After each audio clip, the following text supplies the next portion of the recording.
All right, it's Blake the Eccentric here. I'm live at the Bundy Ranch here with Dave Bundy, and I just wanted to ask a couple of questions. One, do you know who authorized this whole fiasco from the very beginning? Oh, who authorized the BLM to... Yeah, we put like one name specifically that authorized all of this intrusion, if you will. Well, all I can tell you, I know the director of the BLM over this operation is a guy by the name of Dan Love, and so yeah, he's over all the dirty work that's happening here with BLM. Okay. And then I just have one other question. Basically, I've heard different rumors about what this is really all about. Some say that it's an environmental thing with turtles, and then I've heard other sources that are talking about maybe it's got something to do with the water, and also fracking is something I heard up today. I don't know if you can comment on any of this. What can you tell us? The only thing I know for sure is that it's over control. Federal government wants complete control over all of this land. They know that if they have control of the land, they have control of the people. So I know that much for sure. There may be other reasons, but that one's the most obvious one. Okay, yeah, well, I don't know if we have any other questions. We're going to keep this simple here tonight. So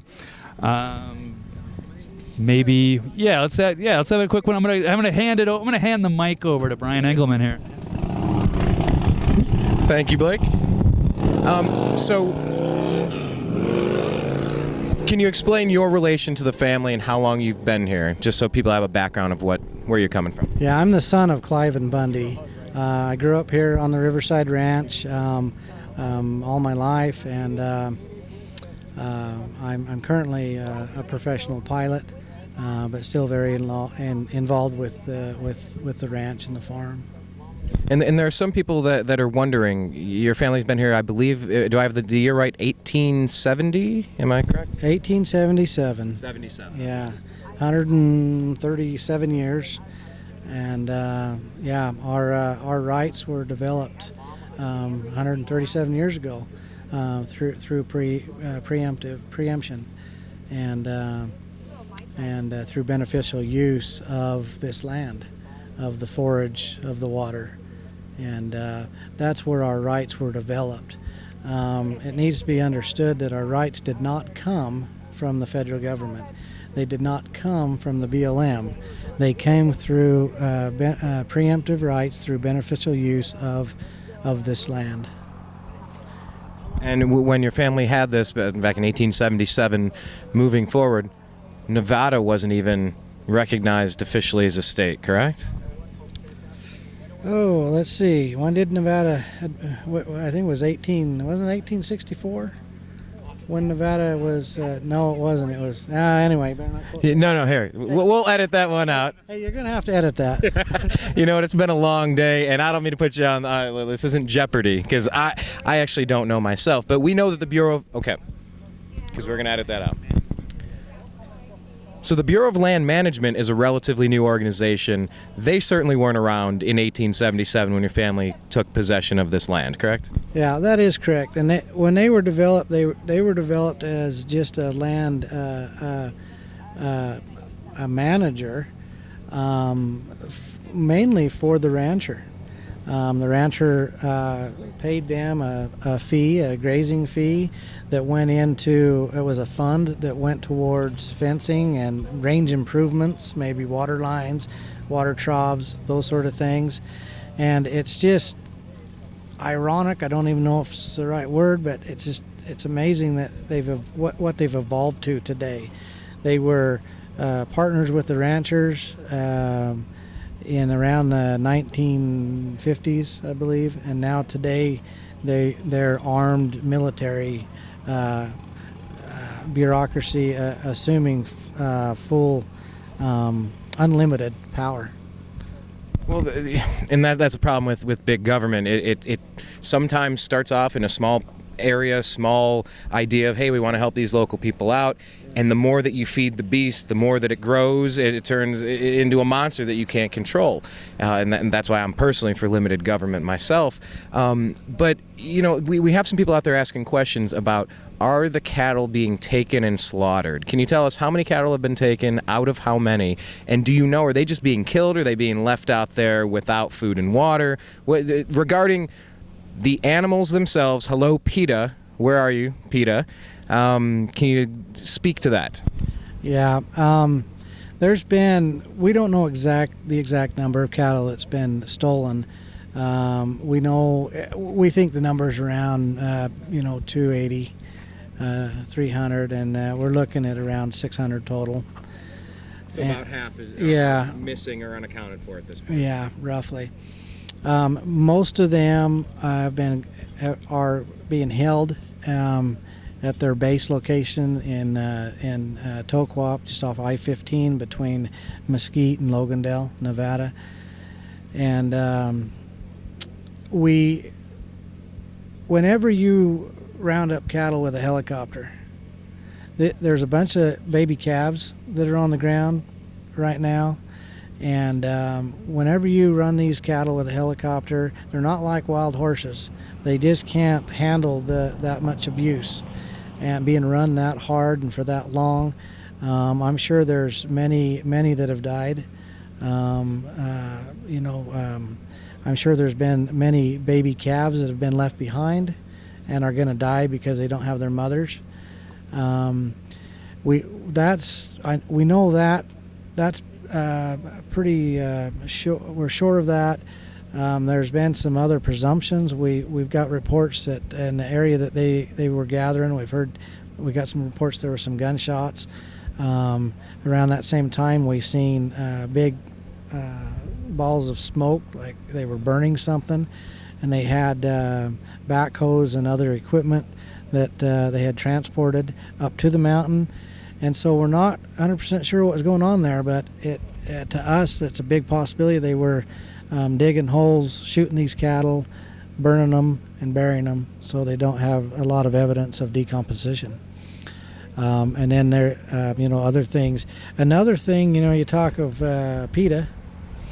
Another thing that could be going on here, we did see that they had a water trough in the back of one of their dump trucks. So it's a possibility that they're tearing out some of the water systems that feed. We've got several water troughs around this mountain that are fed from springs and are held in water tanks and watering a lot of the desert that just otherwise wouldn't have water.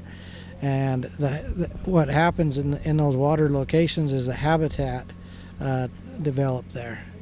And so you're talking about the birds, the frogs, the stuff like that. Yeah, it wouldn't be very many frogs, but yeah, the birds and quail, dove, rabbit, coyote. I mean, everything thrives.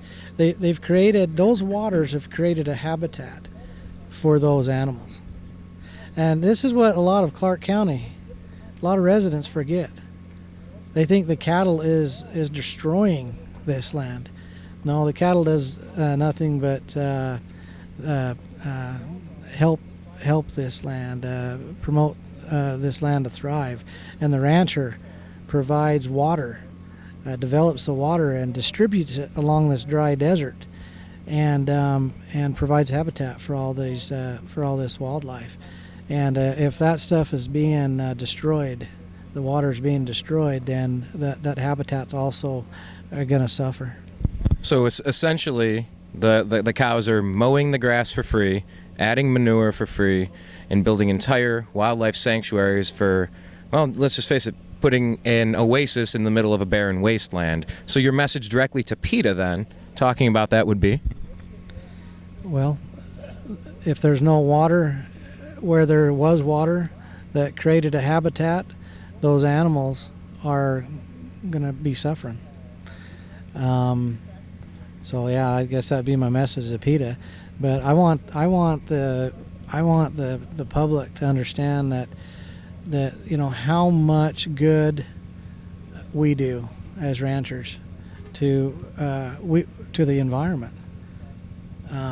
Everything that we do is about helping the environment, and we have quite a I guess a system, a network, a system that provides a lot for wildlife, and I think that's one thing that's missed by a lot of people. So, regarding things that are missed by a lot of people, some people online, on Twitter, on Facebook, have heard bits and pieces of this story, and some of the reaction that we've read was, well, these people haven't paid their bills in 20 years. Some people have called the family deadbeats. What is your reaction to the people that are saying that? Well, they need to learn. People are. I can't get upset because those people that speak that way are ignorant to the facts. And the fact is, we live in a sovereign state of Nevada. But per the Constitution, the federal government cannot own this public land. They do not have title to this land. It belongs to the state of Nevada. And therefore, we do not pay our grazing fees to a government that don't own this land. We don't have a problem with paying the grazing fee. We just have a problem with paying it to the wrong people. And we don't have a contract to the federal government as well. And so for the people that are following this story, they want to show some of their support, maybe they want to come out here in person, what kind of advice, information, suggestions, or pleas to the general public would you like to make? Well, this fight is not about cows. It's not about Cliven Bundy, and not all about Cliven Bundy and his rights. But it's about all of our rights. It's about our state sovereignty. It's about our civil rights. I mean, just within the last 3 days, there's been a man that was beat down and arrested and placed in handcuffs for hours and hours. There was a woman that was picked up yesterday and thrown to the ground. A woman that was, a mother of kids and a cancer survivor that was thrown to the ground. And there was another that was tased 3 times. And all exercising their First Amendment rights. And so this isn't just about the cows. This is about all of our rights as Americans, and particularly Nevadans and Clark Countyans. And so would you request or be happy with seeing more people show up, or maybe the opposite? Maybe just we kind of have it under control and we'll sort this out. No, come protect your rights. It's your rights. It's your sovereignty. It's your future. It's your children's future. It's your it's your future of what you can do on this public land. And so come and fight for it. Come and be here with us and protest and be a part of this freedom fight. Well, we'll certainly be praying for peace, and we wish you the best. Here with Dave Bundy at the Bundy Ranch, Brian Engelman for the New American Media.